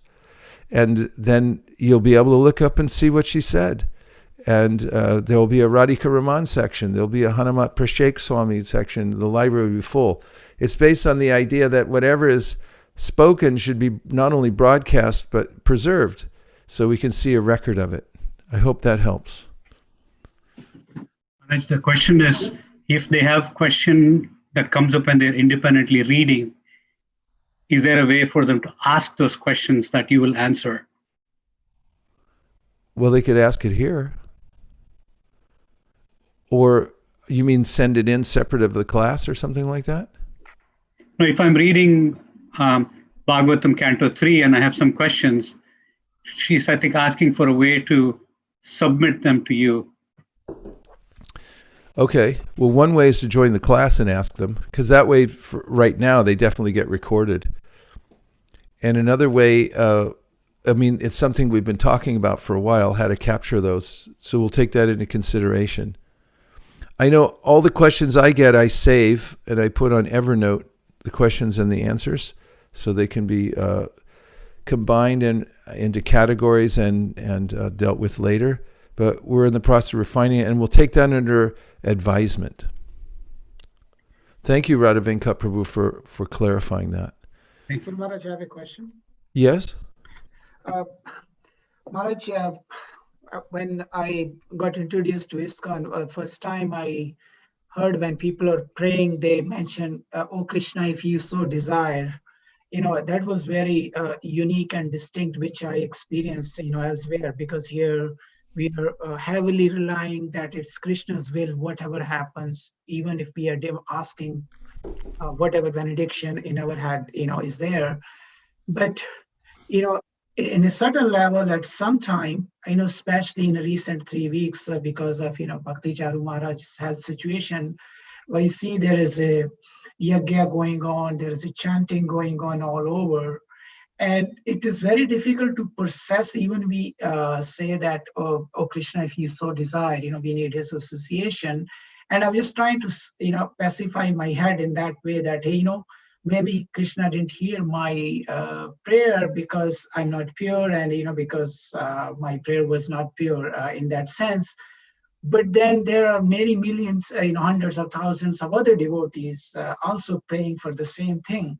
So is this a sign of sometimes a helplessness situation which, emerge in our head, is just lack of understanding, or that we do not have enough faith in Krishna's what he does? Because at certain way in our head there is some reciprocation which we seek, and when we don't get, we get little disappointed. So I just thought to get your view, because this is, I know, very emotional, very recent, and it's, a little overwhelming to digest. So I thought to get your special guidance on that part.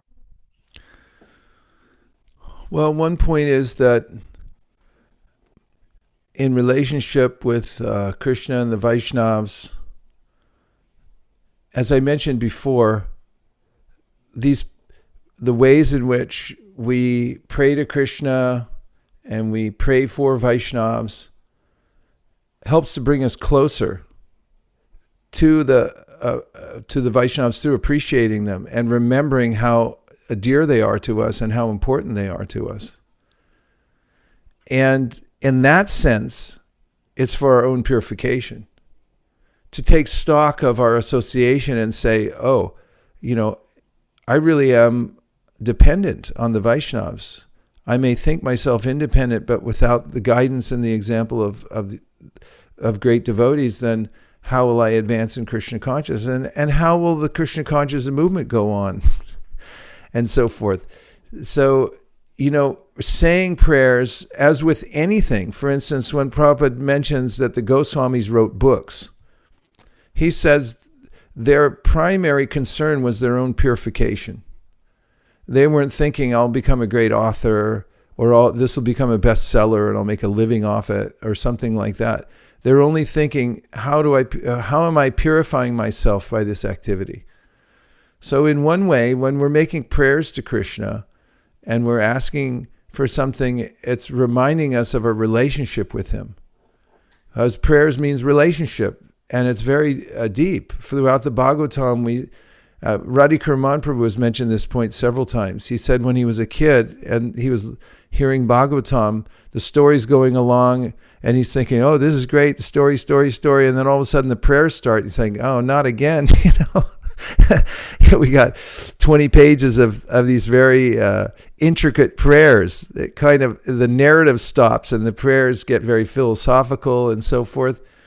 And he says, but actually it shows the relationship between Krishna and his devotee, and what they're feeling in their heart towards Krishna is very important. So, for instance, when we give an offering on Vyasa Puja or on the Tirobhava of our guru, like devotees who are disciples of Prabhupada and others, all of us have that connection with Prabhupada either through Diksha or through following the Acharya through Shiksha.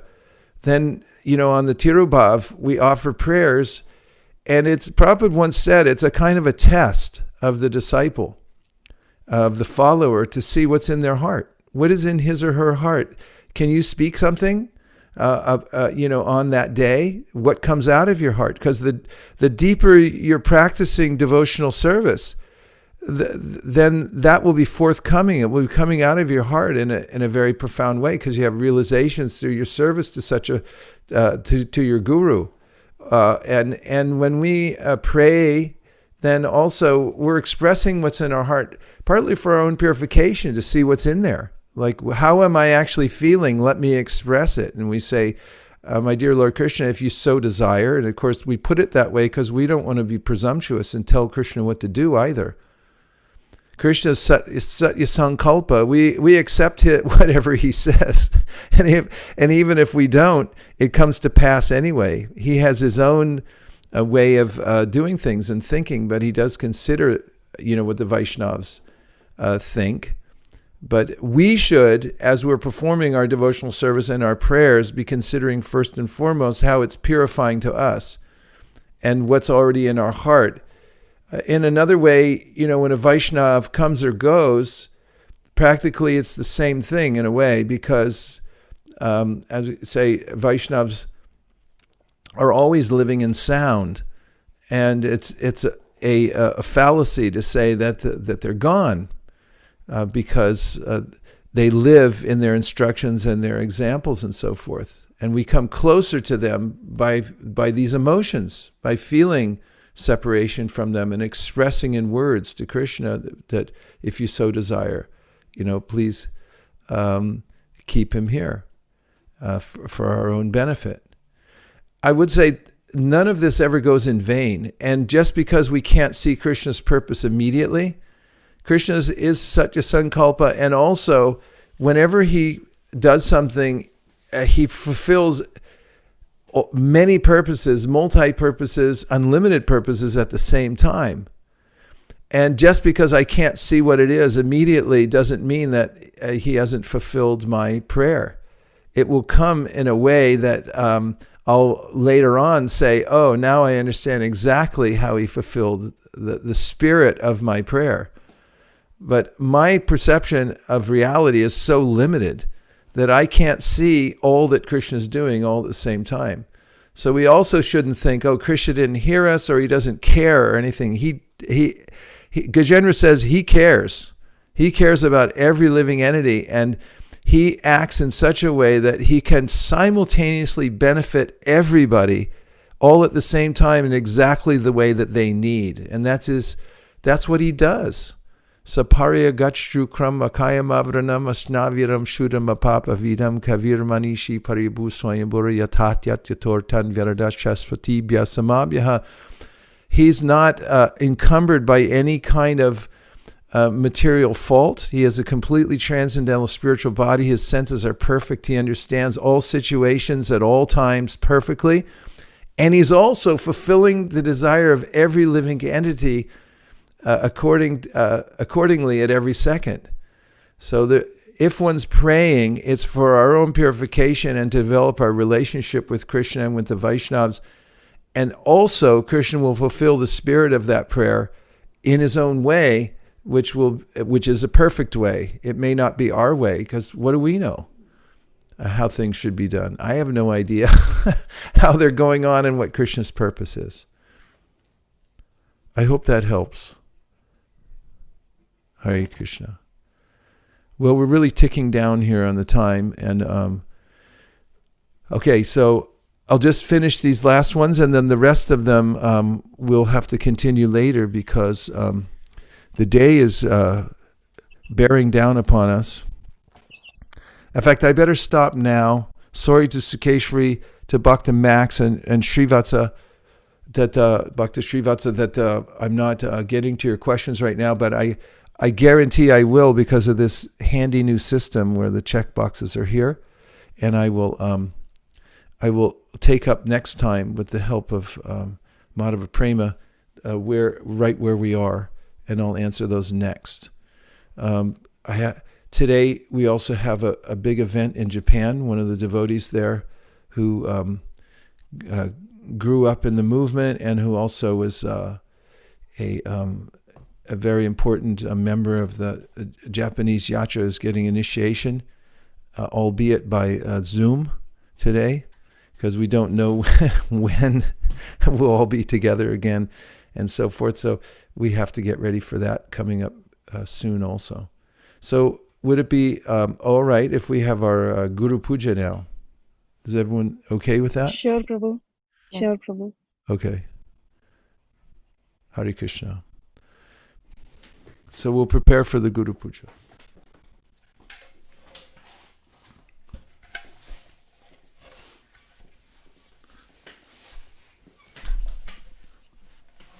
Namasheshtam manamapi shati pukramatra sarupam Shirupam tasyagrajam uruparim maturim goshtavati Radha kundam girivaramoho radhika madhavasham Prapto yasya pratitikipaya Shri Gurun Tannatosmi He Guru Kyanadadina Bando Swananda Tata Korunaika Sindho Vrindavana Sinahita Avatar Sita Radha Pranaya Pracharo He Dinabando Korunaika Sindho Kuru Prasada Mai Mandamudhe Laksha Parade Bahupapagade Tatpada Padme Stumatishta Krishna. I bow down to the beautiful lotus feet of my spiritual master, by whose causeless mercy I have obtained the supreme holy name, the divine mantra, the service of the son of Shachi Mata, the association of Srila Swarup Damodar, Rupa Goswami and his older brother Sanatan Goswami, the supreme abode of Mathura, the blissful abode of Vrindavana, the divine Radhakund and Govardhan Hill, and the desire within my heart for the loving service of Shri Radhika and Madhava in Vrindavan. O spiritual master, O giver of divine wisdom, O friend of the fallen, you are the giver of your own bliss, and you are the only ocean of mercy.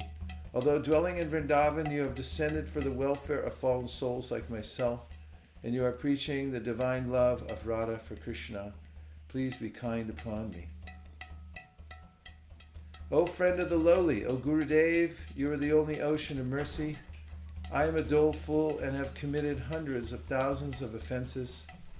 I have fallen into a dense myriad of sins, and therefore grace me with your mercy, so that my mind may be fixed on your lotus feet and on Sri Krishna.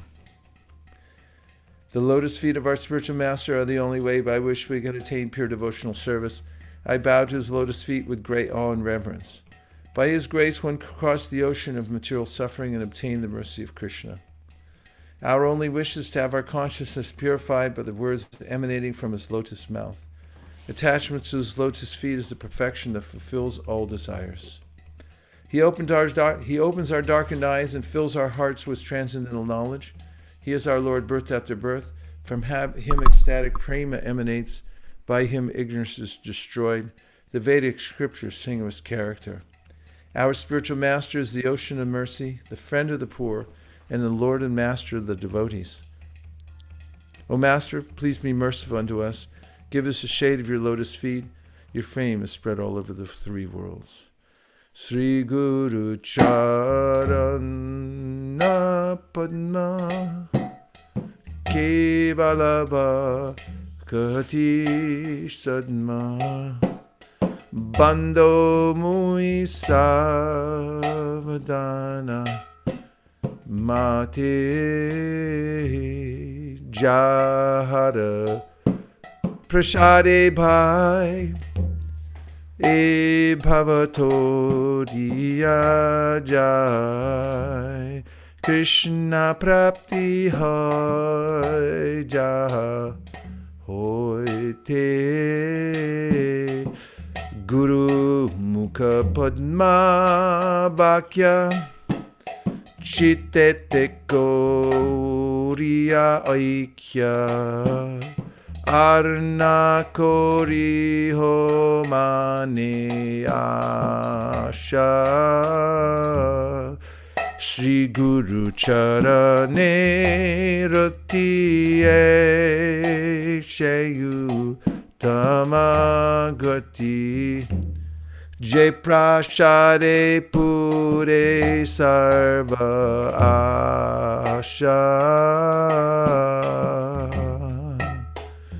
Chakudandilo je Janme Janme Prabhu she Dibya Gandhre Prokashito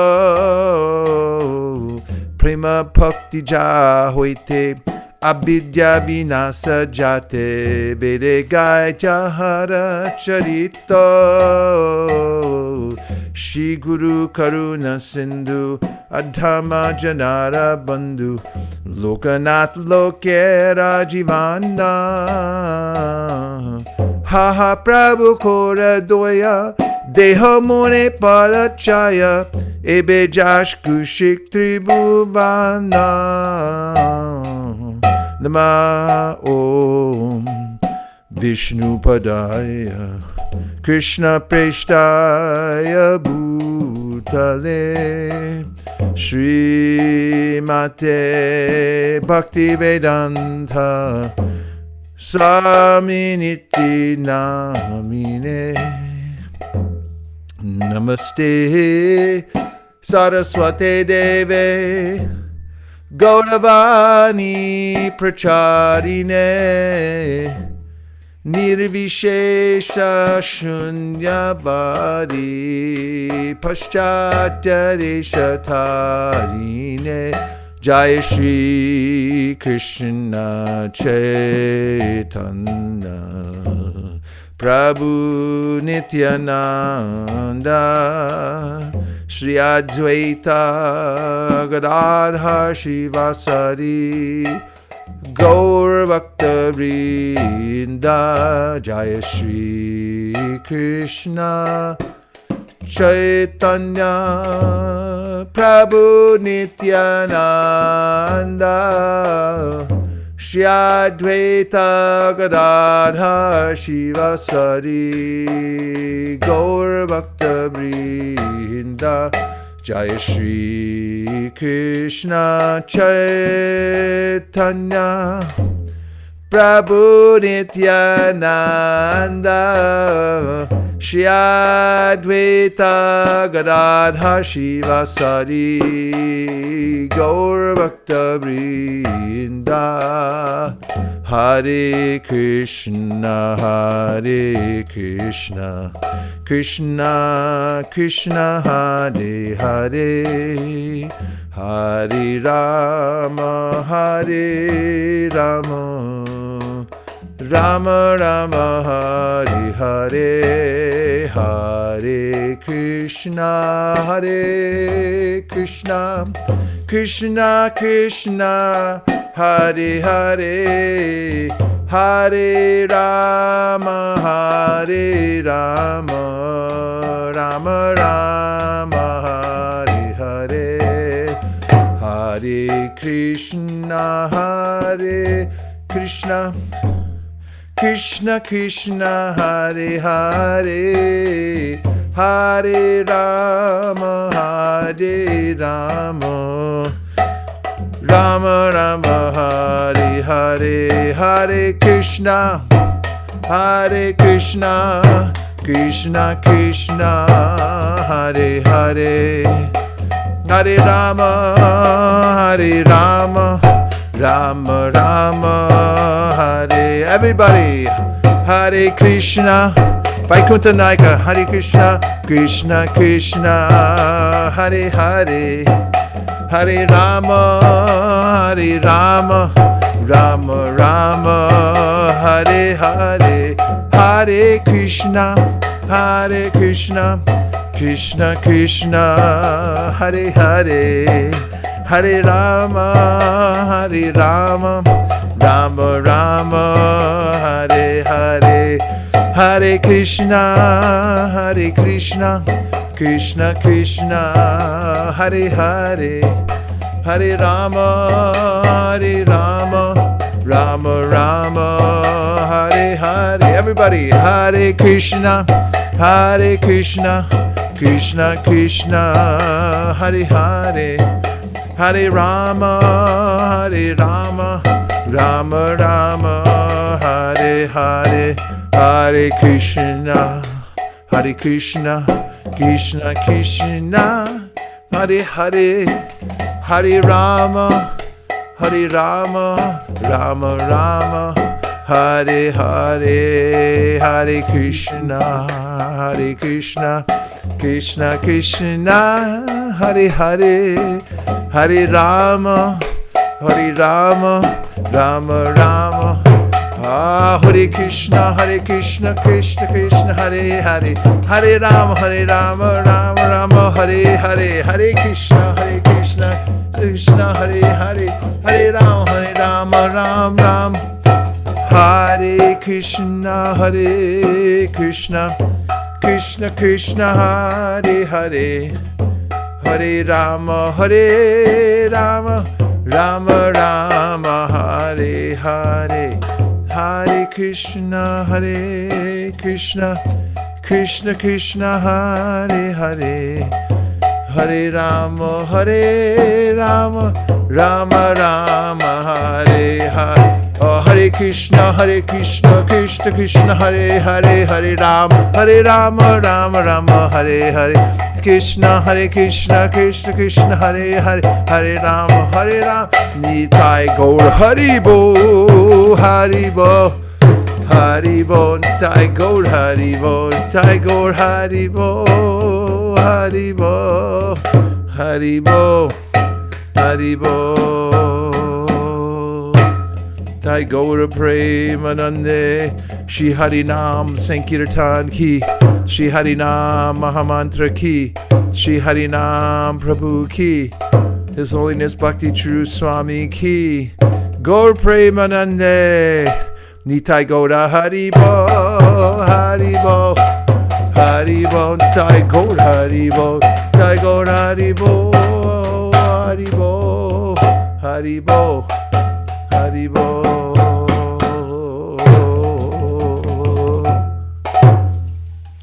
Jai Om Vishnupad Paramahamsa Parivrajakacharya Stotha Shishima Abhay Charana Ravinda Bhaktivedanta Swami Maharaj Srila Prabhupada Ki Jai. Jai Om Vishnupad Paramahamsa Parivrajakacharya Stotha Shishima Srila Bhakti Siddhanta Saraswati Goswami Maharaj Ki Jai. Ananta Kodi Vaishnavini Ki Jai. Namacharya Shri Haridas Thakur Ki Jai. Prem Gaho Shri Krishna Chaitanya Prabhu Nityananda Sri Advaita Gadadhara Shivasari Gaur Bhaktivinoda Ki Jai.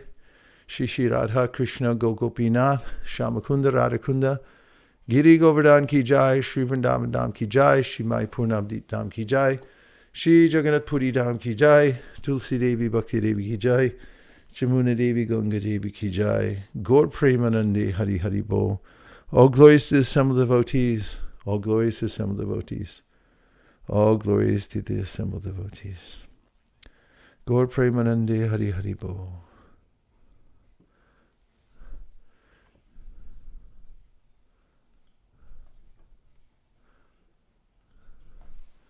Divyanga, are you? He's probably on Facebook, not on Zoom.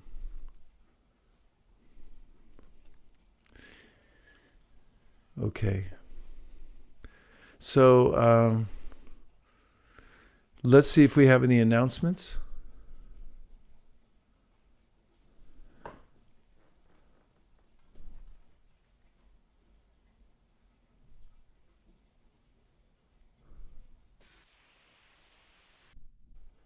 Malini, you have anything?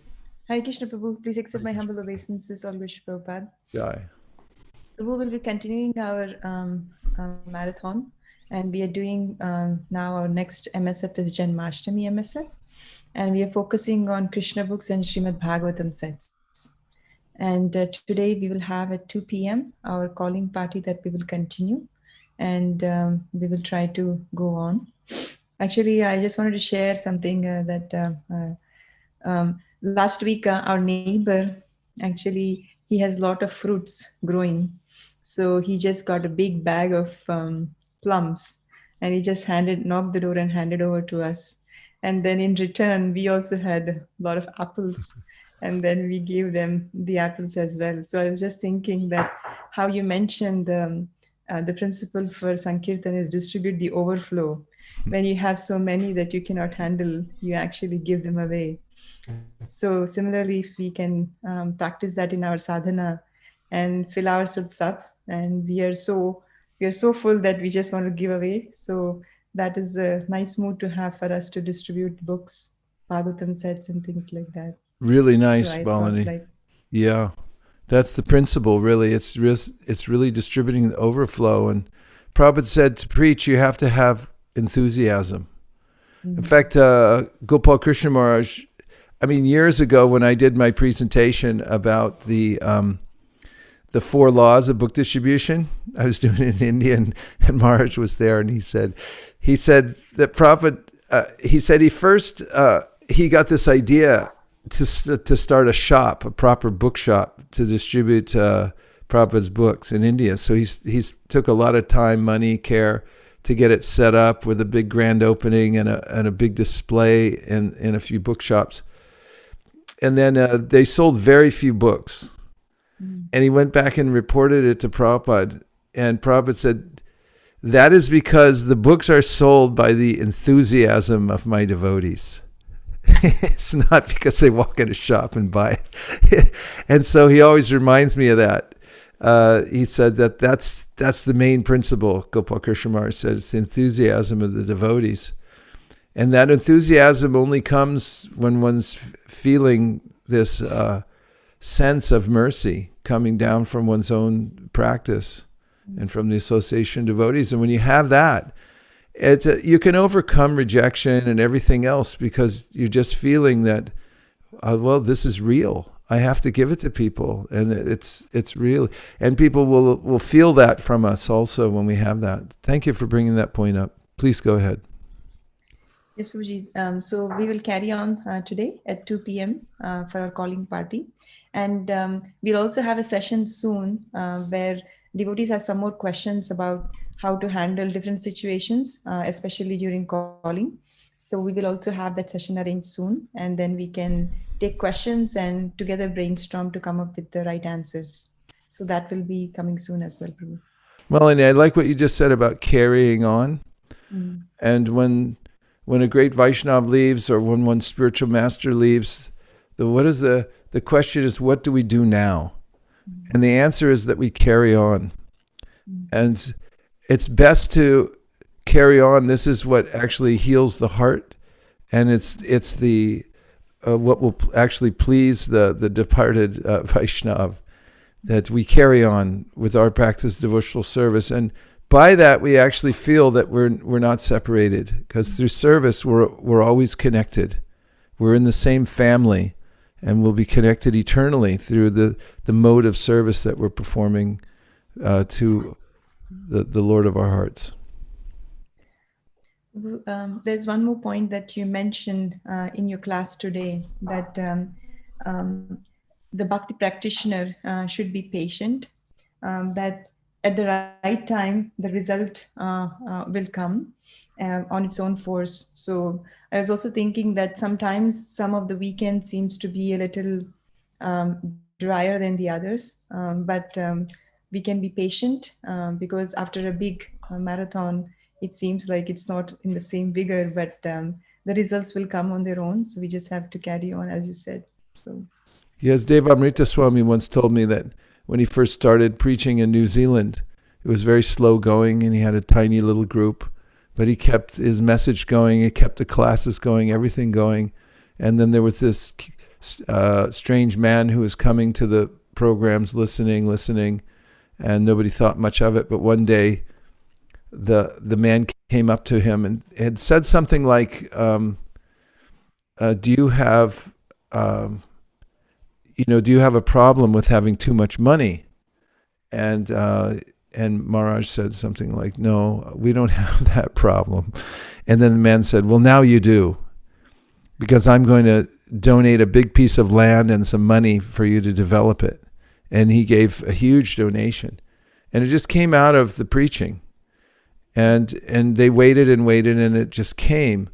And Prabhupada came with 40 rupees only. And because of his preaching, everything else emerged. And similarly, on each call that we make, the 2 hours of calling, we may think, oh, how come it didn't happen on the first call, second call, third call? But we carry on, and we keep making the right vibration. Lord Chaitanya is the one who fills in the gap. And that's what happens. It's we extend ourselves, and then Lord Chaitanya makes the arrangement. So right now, I must say that what you're all doing here by going on during lockdown is inspiring devotees all over the world. Yesterday, I had a meeting with all the students of the GBC College. These are the up-and-coming managers, leaders. So they're studying at the GBC College for a whole year to learn all the different ways to organize things. And we had an hour-long conversation, and I was talking to them about the lockdown Sankirtan, and they were quite impressed and amazed how we've been able to take advantage of this time. So even as you go forward, the immediate result you see, if somebody says yes to taking a set or a book or whatever, or even his home, is not the biggest thing. The biggest thing is the impact you're having by going on at all. And not just going on, but going on and doing bigger than we ever have before. So it's a service to go on and to continue in all circumstances. And even when you don't see an immediate result going on, you have to look at the much bigger picture. Thank you, Prabhuji. That's all I had. No. Thank you. Okay. Anybody else have any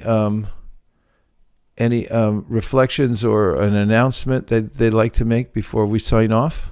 Hare Krishna, Guru Maharaj. This is Hare Veenu Krishna. Vikarya. Just wanted to share with Malini Mataji and all the devotees that since the lockdown has happened, all the offices is closed and we are not going in the office, not meeting the people. So our company has come up with a mix of people and they have started a small incentive. It's called Walk the Walk, in which they just pair up one person from my team and another person from any of the IT department. And on a weekly basis, they have to have a Zoom or schedule a meeting, video conferencing, and discuss or meet so that people are at least having the opportunity to learn something new, know someone, some new person. And so last week, I had a meeting on Wednesday with one of the senior manager, which I have never seen till in the 7 years. And we were discussing about hobbies. And then he was asking about me, what do I like? I told him about reading. So he asked me, what do you read? And I told him that I'm reading this book and every day I read, and I showed him Bhagavad Gita. And then started asking, what is there in the Bhagavad Gita? And I gave him a gist of Bhagavad Gita, and he liked this so much that, okay, can you get me a book? I would like to love and know more about it because I loved whatever you have till now described. So this next week, we are meeting for just 10 minutes with all the mask and everything. And I will be giving a Bhagavad Gita to him. Haribo! It's very nice. And I like the idea of the program too, reaching out to others. And it just shows too, because you're loaded up, ready to go, because you're always hearing and chanting. So whomever you come in contact with, because the subject matter is always going to turn towards Krishna, that will have its effect. Thank you. That was very enlivening, Venu, Gita. Hi, Krishna Vaisesika Prabhu. Hansa Priya Haribo. Haribo. Vaisesika Prabhu, I was just remembering how Bhakti Charu Swami's mood is so much aligned with ISV's mood, because he made the Abhay Charan series actually at ISV. That's right. And in 97, he used to have disciples come from all around the world, so they can go. Even one video came out, then they used to go out and distribute one video. The next series comes out, then they will come, devotees from all around the world come to ISV, and then they will go distribute the second series of Abhay Charan. So I was just thinking that how much his mood and ISV's mood is aligned to serve Srila Prabhupada and spread the Prabhupada's teachings all over the world. So I was just remembering that his time at ISV as well. Yes. And I remember that too. The early days of ISV, Bhakti True Maharaj was very much present here. This morning I was talking to my friend Divyanga Prabhu, and he was saying how he got to know Bhakti True Swami there in Florida, because that's where Divyanga lives. And Maharaj had set up a project there in Dayland. And he said to Divyanga Prabhu that he went down there for a festival, and that Maharaj had then made sure that all of his godbrothers had come over to sit at the same table with them. And then he said he was very personal with each one of them and asking how they were, where they came from, what was going on. And that every time Divyanga then saw him from then on, Maharaj would come over and personally, talk to him and interact with him. And this was Maharaj's mood. He was very, very personal and always encouraging. In one way, I remember him as I had from the beginning association with Jayananda Prabhu. In fact, he was one of the first devotees I met when I walked in the door in San Francisco, and I was put under his care in San Francisco. And I remember I was, in retrospect, I was remembering how humble he was. Even with the new people who just walked in the door, he always put them on a higher position than himself. Very subtly, but it was always his mood. And I always noticed that about Bhakti True Swami, that he had that very deep humility in the way he dealt with others. And he was also one of the great champions of Vaishnava etiquette, being very careful to not only set the example in Vaishnava etiquette, but also to teach it to his disciples And it's the ornament, as Malini pointed out to us in her really excellent seminar she gave a few years ago. It's the ornament of the devotees, Lord Chaitanya said, to have this Vaishnava etiquette. And this is a sign of a Vaishnav, that a Vaishnavi is a perfect gentleman or a perfect gentlewoman, because their heart is steeped with this humility, and they go out of their way to interact with others in appropriate ways that will either elevate them, always to elevate them, but also appropriately relating to others so that the mercy flows in the correct direction. So Maharaj was always like that, in my experience with him, utterly enthusing. He always went out of his way with me whenever he'd see me to come over and give special encouragement and enthusiastically, both privately and publicly. And this is the mood of a Vaishnav, always encouraging others to see that they come up in devotional service. Kalindi Devi Dasi. Hare Krishna. Hare Krishna, Prabhu. Yes. I just wanted to request all devotees to pray, and I need your blessings too. We will be launching our semester Bhagavad Seva classes today, starting from August to December. So if you have contacts, you're work in a company, just please try to advertise as much as possible. We need, we're looking for 500 students, but that's a huge goal. But only. Yeah, only 400 only. Yes, but we need a profuse amount of blessings from all the Vaishnavas and prayers. So the team Bhagavad Seva, it's a huge team of 30 plus devotees who are working towards it. And please, we need huge blessings for this. Thank you. May your school fill up with qualified students who become great Vaishnavas and Vaishnavis. Hare Krishna. Thank you so much. Maharaj, I was telling Mataji that even though this is a class, when we're doing books and we're trying to distribute to people, sometimes we notice that people are not ready to take the book, or they feel like, I was telling Mataji, that they are not ready to spend that time reading the book with their children, or they feel that this is not the thing that they want to do. But most people are willing to be spiritually inclined. Like, they want to train their children on the basic spiritual background and understanding. I was telling Mataji that we should remember this now in our mind when we do book distribution, that if the book won't go, then we should we should pitch the Bhagavad Seva, because two people, if they have two children and they sign up for Bhagavad Seva, even for a month, like the 60-60, we've got one Bhagavatam out of them. We're looking at Bhagavatams in different forms and shapes now. What I see as the most important aspect of this program is that it follows up with the people that we're making contact with. It's really the need of the hour that we have this extension. So when we meet people and they are one way or another influenced by devotees to take a Bhagavatam set or any other books, that we have a place for them where they can have ongoing training. And this Bhagavad Seva does this in a very profound way. And we've also started this bhakti community, which is really starting to flourish, and more people coming into it. More teachers will be giving classes, or as you say in India, taking classes. We say the opposite here in America. And this is the need of the hour to have these extensions to take people in. So Bhagavad Seva is very, very important, especially for that reason. So we pray that it has all success. Thank you, Prabhu. Yes, thank you very much, everybody, for joining this morning, and we look forward to seeing you tomorrow and also today on the 2:00 calling party. We're actually in a marathon right now for the Bhadra Purnima. It's a very important that we shine for this. It's something that it's the one marathon besides the Prabhupada marathon that has been accepted, that people are taking to all over the world, and we're trying to expand it globally.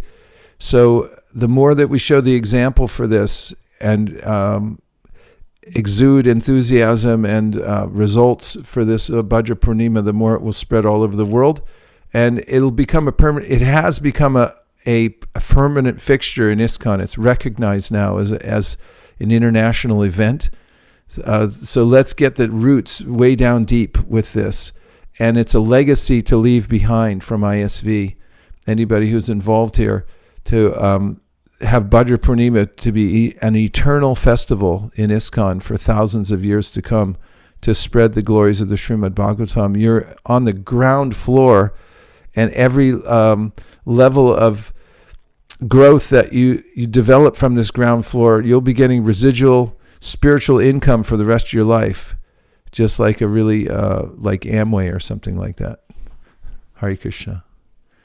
Vanchakalpadrishcha kripasinabhevacha patitanam pavanebhyo vaishnavebhyo namo namaha Nanta Koti Vaishnaviniki Jai Gaur Premanande. Can everyone